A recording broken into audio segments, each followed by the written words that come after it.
আপনার বিরুদ্ধে চেক ডিজনারের মামলা করলেই যে আপনাকে জেলে যেতে হবে বা জেল খাটতে হবে এমনটি কিন্তু না। মামলায় এমন কিছু ত্রুটি রয়েছে যেগুলো আপনি বের করতে পারলেই আপনার আত্মপক্ষ সমর্থনে গুরুত্বপূর্ণ ভূমিকা হিসেবে পালন করবে।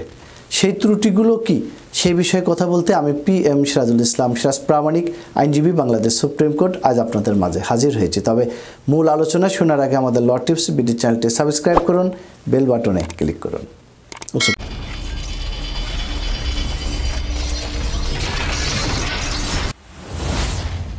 অভিযোগকারীর সাথে আসামির দীর্ঘদিনের ব্যবসায়িক লেনদেন থাকায় আসামির সিকিউরিটি হিসেবে স্বাক্ষরকৃত ব্লাঙ্ক চেকটি প্রদান করেছিলেন এবং লেনদেন শেষে চেকটি ফেরত নিতে খেয়াল না থাকার কারণে অভিযোগকারী সুবিধামতো আসামির স্বাক্ষরকৃত ব্লাঙ্ক চেকে তারিখ এবং টাকার অঙ্ক লিখে অত্র মিথ্যা অভিযোগ দায়ের করেছেন।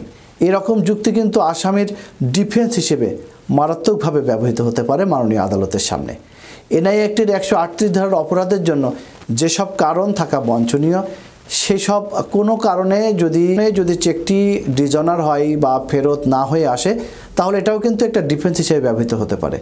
অভিযোগকারী কর্তৃক 138 ধারার মতো যদি নোটিশ প্রদান করা না হয়ে থাকে, আবার মামলার কারণ উদ্ভব হওয়ার পর অভিযোগকারী যদি 1 মাসের মধ্যে আসামির বিরুদ্ধে অত্র অভিযোগ দায়ের না করে থাকে, আসামি কর্তৃক যদি চেকে বর্ণিত টাকার কিছু টাকা অভিযোগকারী পরিশোধ করার পর অভিযোগকারী অত্র মামলা দায়ের করে থাকেন, এগুলো কিন্তু চেকের মামলার ডিফেন্স হিসেবে ব্যবহৃত হতে পারে।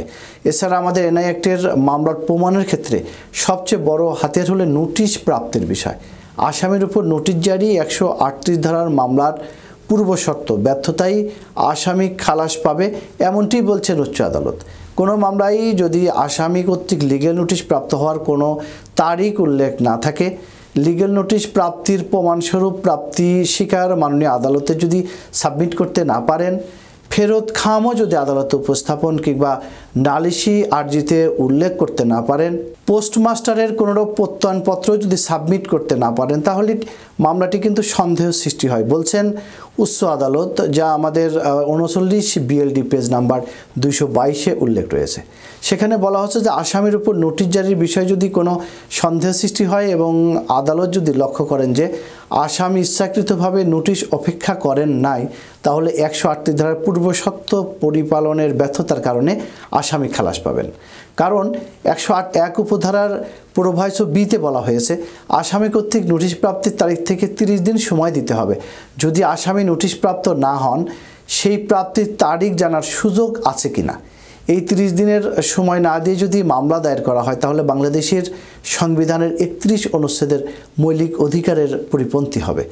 অনেক সময় রাষ্ট্রপক্ষ থেকে জেনারেল ক্লোজেস অ্যাক্টের 27 ধারার বিধান তুলে ধরে কিছু লেম এক্সকিউজ মাননীয় আদালতে উপস্থাপন করা হয়। চেক ডিজনার অপরাধের ক্ষেত্রে জেনারেল ক্লোজেস অ্যাক্টের 27 ধারার বিধান প্রযোজ্য হবে কিনা এ বিষয়ে জিজ্ঞাসা রয়েছে এবং উচ্চ আদালতের সিদ্ধান্ত রয়েছে। কারণ দ্য জেনারেল ক্লোজেস অ্যাক্ট প্রণীত হয়েছে 1897 সালে, আর the negotiable instrument act NI act প্রণীত হয়েছে 1881 সালে। 16 বছর আগে জন্ম হয়েছে এনআই অ্যাক্টের। আর দ্য জেনারেল ক্লোজেস অ্যাক্টের 27 ধারা বলছে যে এই ধারার বিধানবলী কার্যকরী হবে দ্য জেনারেল ক্লোজেস অ্যাক্ট চালু হওয়ার পর থেকে।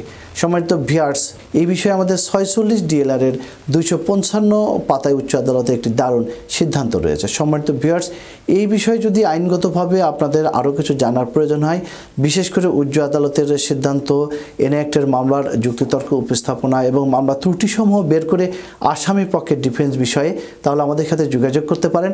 ভিডিওর স্ক্রিনে mobile number, email, WhatsApp number দেওয়া আছে। আমরা উপযুক্ত সম্মানী প্রাপ্তির মাধ্যমে আপনাদেরকে আইনি সহায়তা দিয়ে থাকি। আজ এ পর্যন্ত, সবাই ভালো থাকবেন, সুস্থ থাকবেন। আমাদের চ্যানেলটিতে সাবস্ক্রাইব করতে ভুলবেন না।